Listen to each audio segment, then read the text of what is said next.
Magandang umaga po sa ating lahat mga kapatid at maligayang kapistahan sa ating mahal na Ina, Birhen ng Fatima ng Marikina. Natatanging biyaya ang presensya ng ating mahal na Birhen ng Fatima ng Marikina dito sa ating dambana, dito sa ating parokya, sapagkat tayo ay nananalig sa ating pagdedebosyon sa Kanya, sa ating pagkilala at pagpaparangal sa Kanya. Ang kapalit nito sa atin ay nag-uumapaw na biyaya at pagpapala. Bagamat kung babalikan natin ang ating narinig na ebanghelyo mula kay San Lucas, malinaw na sa buhay ni Maria, maraming mga pangyayari at mga sitwasyon na hindi niya alam kung bakit kinakailangan mangyari at kung bakit kinakailangang pagdaanan ng kanyang anak na si Jesus at siya na ina at si Jose na tumayong ama. Maraming mga pangyayari na naganap na lubos na hindi nauunawaan ni Maria. Pero katulad nung nangyari sa ating ebanghelyo, ang lahat ng iyon ay dinala ni Maria sa kanyang puso at pinagnilayan, pinagdasalan o maasang ang lahat ay alam ng Diyos at mangyayari ang lahat ayon sa plano ng Diyos. At ito ang isang napakagandang katangian ng ating inang si Maria.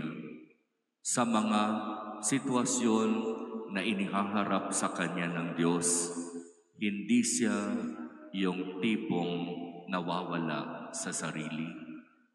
Hindi siya nababagabag, hindi siya nagwawala.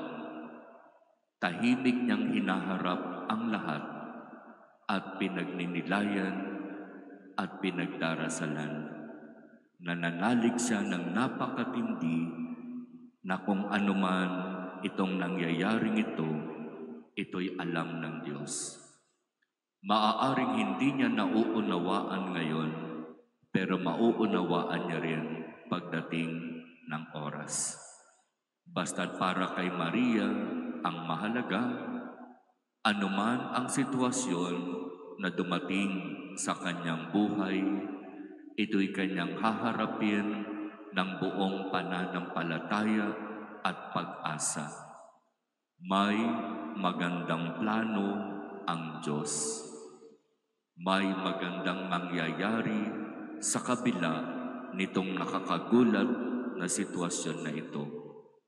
At tama si Maria, sapagkat sa lahat ng mga nangyari sa kanyang buhay kasama si Jesus, hindi man niya nauunawaan ang lahat. Unti-unti, ito ay ipinaunawa ng Diyos sa kanya. Basta't ang hinanap ng Diyos kay Maria sa mga pagkakataon na yon ay ang kanyang pananampalataya. Kaya matuto tayo sa halimbawa ni Maria. Pananampalataya ang kailangan. Pananampalataya ang hahanapin ng Diyos sa atin kapag may mga sitwasyon na dumating sa ating buhay na halos hindi natin kayang tanggapin. Pananampalataya ang kailangan upang matanggap natin ang lahat ng ito. Kaya para kay Maria, napagtagumpayan niya ang lahat, hindi dahil sa kanyang sariling kakayahan, kundi dahil nagtiwala siya at nanalig sa Diyos. Ang Diyos ang nagbigay, ang Diyos ang siyang nakakaalam ng kung ano ang dapat gawin at kung ano ang dapat mangyari.